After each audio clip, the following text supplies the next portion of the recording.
Welcome back to the garden, everyone. It has been a couple of months since I was last here.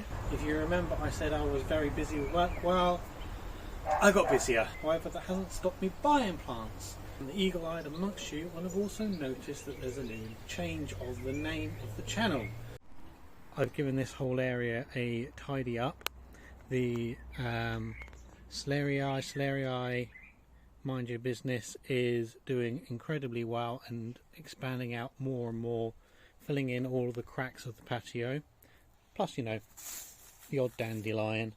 The Insetties that I overwintered one in the bathroom, the same as I always do, and then this one was overwintered in my garage, which is unheated. It's just an attached garage with no heating. It wasn't too far from my oil boiler, which may or may not begin off a small amount of heat, I presume, but it made it through without any problems. So I think I've got a new place to overwinter some Insetties. We've got all the ferns that I've been buying up. I've got around to repotting them all, so they're all in there. And then plants that I bought when I was down in Kent, I bought this glorious Woodwardia. Now this is not the normal radicans that you'll see. This is Woodwardia. I'll show you the name tag because it's a bit of a mouthful. Unigemata. So this, unlike radicans, should be theoretically a little bit more hardier. The new fronds come out in this gorgeous kind of coppery tones. You'll notice this one has been hit by the frost slightly. Now we've had no frost here. This is damage from when it was at the nursery, and it was in a polytunnel within a polytunnel in Kent. But he did assure me that that's to try and make sure it's in the best condition that they can get it in for selling. And Unigemata does seem to be the hardiest of all of the Woodwardias. So I'm just looking to see. I think we've got a few more Croziers coming through. So hopefully this will bounce back this year and it's going to get some good protection. Now, where is it going to go? It is going to go in this spot here, which is currently taken up by Melianthus. The Melianthus is going to be moved over to there, which is where one of the Insetties normally goes, and then this Woodwardia is going to go here. So the idea is it is going to form a nice big mound here, and then these long fern fronds are going to fall over the edge of this. So I mean, you can see just how long that is already. That's about 2 foot off the ground and it's touching, so hopefully that will fill that area nicely. And if I can get it over winter in the ground and come back next year, then that will be a great spot for it. Now everything in here is doing great. I can never remember the name of this, so if I can find it I will stick it on the screen now for you. I believe it begins with an F, but this is just coming into bud, and this has the most glorious, interesting looking flowers. Turn around, all of these little bits are all doing okay. The Bilbergia is just coming through the end of flowering. That was looking glorious a couple of days ago. And the Fatsia, standard Fatsia, has bounced back. Yes, it's lost some height, but it's looking a lot healthier than it was a couple of months ago. We'll come through here, and I potted up. I took out of the pot and planted out my Muhlenbeckia, which I've got climbing up this. The ferns and hostas have all done well. Move this out of the way. Glorious Impatiens pink nerve is doing fine. It's protected just to make sure that the rabbits, which are still a problem, don't eat it. Now I don't think they're going to, so I might move this out and then clear some of this Persicaria out to give it a bit more space to breathe. The Banksian rose around here, unfortunately I didn't get to video. However, I did get a photo up on my Instagram, which I will link in the description below for you. It looked absolutely glorious again, so it's now at that time of year where I need to give it a chop back, otherwise it's going to go absolutely mad over the summer, and then I'll want to prune it, but I won't be able to because it flowers on old growth. My end of my walkway is looking quite nice with the little Buddha statue. The eucomis bulbs are all coming up, and there's a few little weeds and pieces.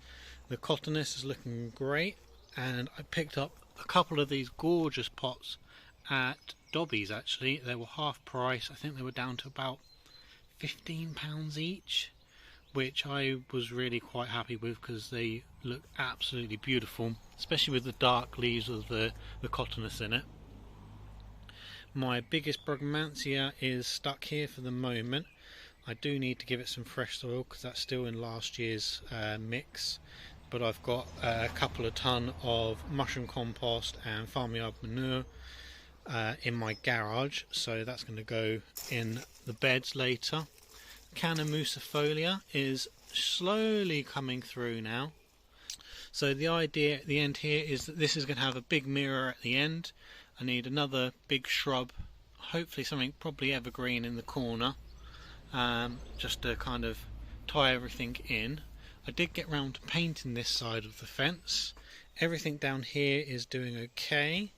The Camarops volcano does need a bit of a tidy up. Some of these old leaves need to come out. You can see there's so many new ones in there. I can just take these old ones off, but it's finding time to do that. The Musa sikimensis is just poking through here, although that bit is not looking great, but that one is looking fine. We've got some more eucomis bulbs popping through. Did remove a chunk of it to see if I could get it to transplant, but it doesn't seem to have shot and done anything. However, I don't really want the sikimensis here. It basically it doesn't survive over winter, and then it takes a long time to come through, so I'm going to try and find something else. The Formium is doing great. The fig trees are doing really well. All of that hot sunshine at the beginning of the year is giving me some glorious sized figs already, so hopefully this summer we'll have a good harvest of figs, which would be absolutely great. Pots along here are looking a little bit more full again. Just picked up some begonias, and I've got the fuchsia procumbens, I think it's called, which is a really lovely, interesting little fuchsia. Let's see if I can find a flower for you. And I've got some alströmerias that I picked up from the garden centre. Turn around, the fuchsia here is doing great. Everything here is doing fine. A few unwanted pests, but that's always the case when I'm growing lilies in this garden. And a few weeds in here, but the heucheras are all doing really well. The canatani at the back is soldiering on. A couple more weeks that'll be kind of up here. The yuccas are doing fine. This one is still very wobbly, rotting off at the base, and it doesn't seem to have shot from itself, so we've only got that little pup there. So I'll just leave it, and if it falls over in a winter, then it falls over. The Sophoria at the back is doing really well as well. Cycad is looking great. No signs of a new flush yet. The Bootia is doing quite well. Got some new spears up there. This is just the old flower spike, but that's doing really well. That was a big task getting that off of an old pallet that was kind of broken, and it was all kind of on the wonk. Now that it's properly there and I can water it, it's doing much better. I do really need to try and find a permanent solution to it, but it's going to involve breaking the pot and it was very big and expensive, and I don't really want to do that. My Irisine that I overwintered has gone incredibly leggy, but I do need to plant it out. And then this is another Brugmansia I picked up about 2 years ago and has stayed in the same pot, as I always do with plants. This Sarracena needs a tidy up, but it has got new, don't know what you'd call them, like throats, new trumpets coming out. So once I tidy that up, that'll look a little bit better. The Rheum palmatum has gone mad again this year, with flower spikes well above the Fugesia bamboo, and unfortunately my Dracania vulgaris has collapsed on itself. So that's so big, I'm going to just rest it on there because that's almost ready to come out. So I might, after this, try and get some canes in to support it. But there was 3 flowers in total, and they've all collapsed from the wind and the rain over the last few days. And the Waggy in the corner is just soldiering on. Every year it's putting on probably almost a foot of growth a year at the moment. The Schefflera Taiwania is looking great, and the eucalyptus is flowering currently, as is the lily. I can show you under there.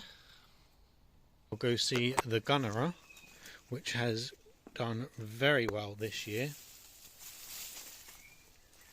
So the Gunnera down there, it may be small by most people's standards, but that is the biggest it's ever been. So it's obviously liking its spot right now. And the other day I did notice, if you can pick them up, we have some tree bumbles that have taken residence in the old bird box. So they've been there for about 2 months now, and it's nice just to see them find some space in the garden. We've got a Trictris that I bought from Dobby's that's protected on that side, and then over here I split it, and then I've left this one. The rabbits haven't eaten it, so I'm hoping that means that they won't eat it and I can take the protection off. The Begonia grandis is coming through in lots of places. The Mahonia softcraft is slowly bouncing back after the rabbits destroyed it. The black bamboo in here, I'm thinking, may get removed. We'll see. It's never really transplanted very well, and I've got lots of other bamboo I can fill the space with. The Xanthodecia is doing really quite well down there, but you can see just how much extra space I've got cutting this fence, this conifer hedging back. So gives me more space for this main bed here, which has got lots and lots of potential now, because this is one of the sunniest beds in the garden. Obviously I've got the rabbit warren down there to contend with, but that will be hopefully getting sorted out relatively soon.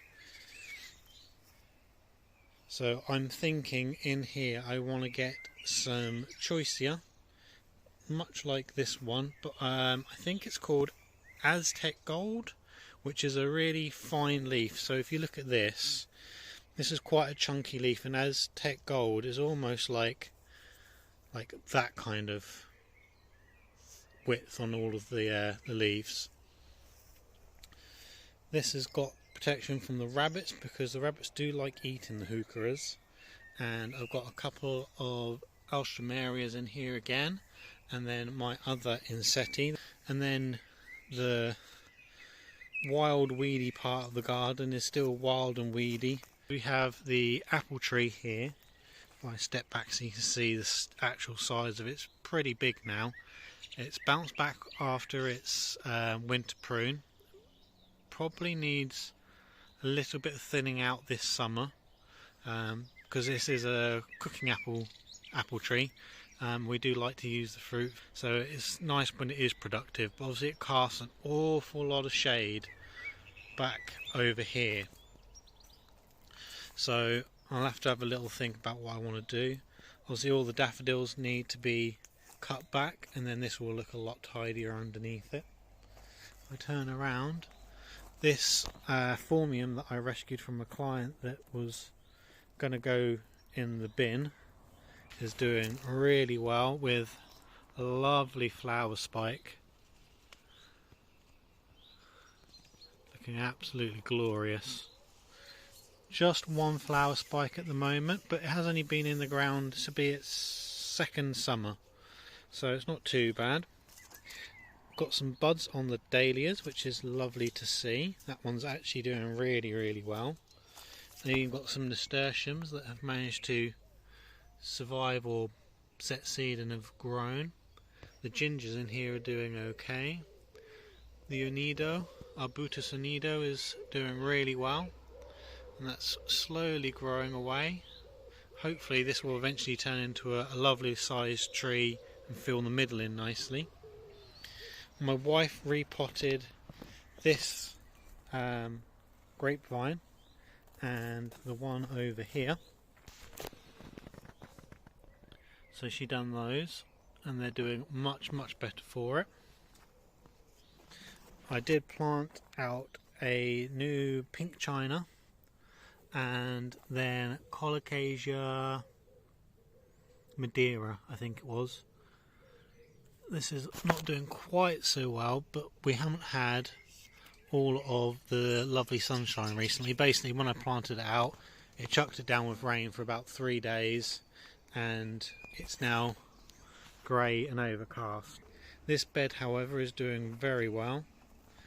The hydrangea that I bought from Wales last year, I dug it all up and re-weeded the area, and I can see again we're still getting some more bear's breeches coming through because every little piece of root grows, but I'm hoping if I just keep picking away at it, the roots will eventually die off.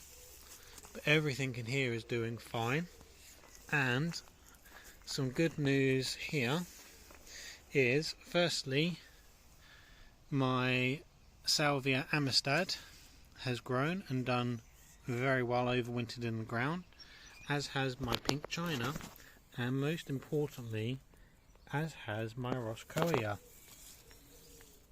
So these are growing really quite well now, and I've got another one further down the garden that I thought I had lost, but weeding yesterday it has made it through.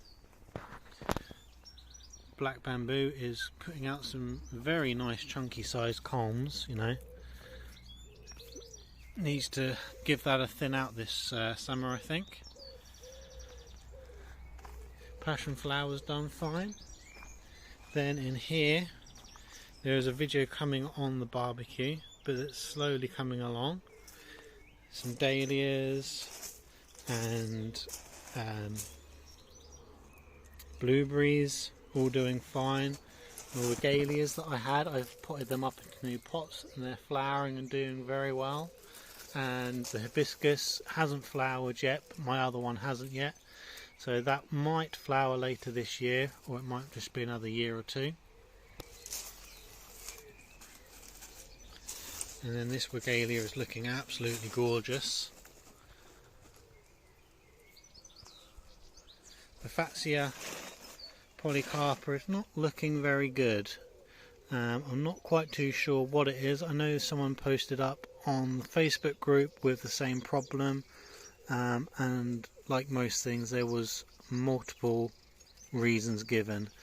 My one obviously is looking just twisted and a little bit unhealthy, so I'll have to have some time to look at that. One of my other brugmansias is doing fine, and the other one not so much. This is green underneath the bark, however it just refuses to put out any buds.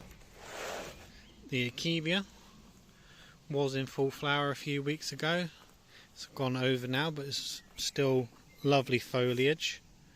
My wife's roses looking lovely and actually smelling really quite nice. Needs a bit of a deadhead. Then this bed has had some new pieces in it. So we've got a Fatsia camouflage, and then we've got some new ferns. I can't remember what ones they were. I thought I'd bought the same as this, but quite clearly it is very different. So I need to see if I can remember to actually take a photo of this and then find something that looks vaguely similar.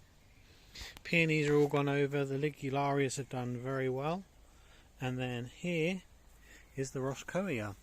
So this is more of a green variety, so this may actually get moved later on this year once it's a sizable plant. And I want to put some of the purple roscoea in here. So we've got the dark purpley red underside of the ligularia, the green of the peony and the ferns, the dark elders, and then some upright roscoea in amongst them all with some flowers on for the summer.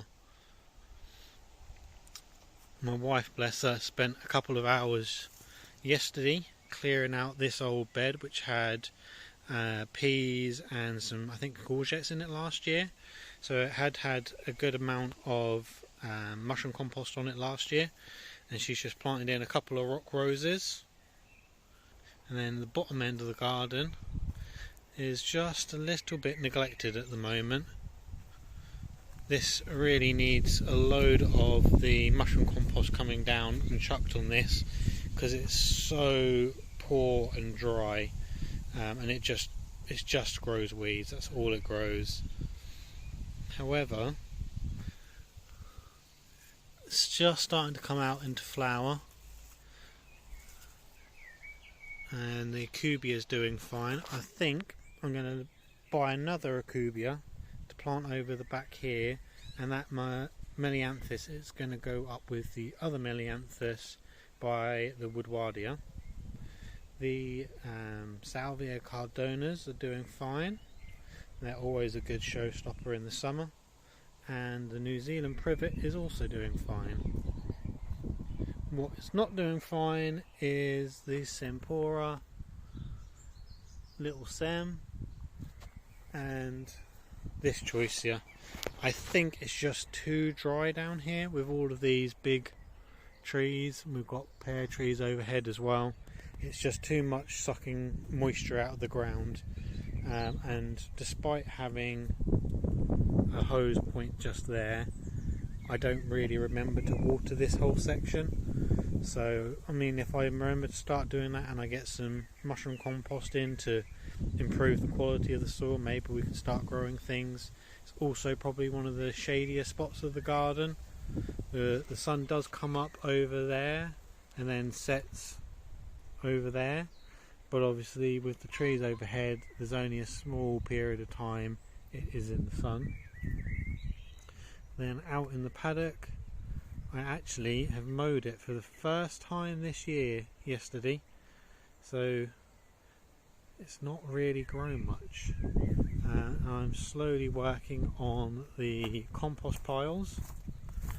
You can see the one at the end has been kind of done a bit more securely as one of the rabbits disappears over the back. That middle one needs to be emptied out into one of these piles, and then I will start filling that one up and I can get some more big posts in. We haven't got anything really in crop wise down the bottom of the garden, so I won't go down there for the moment.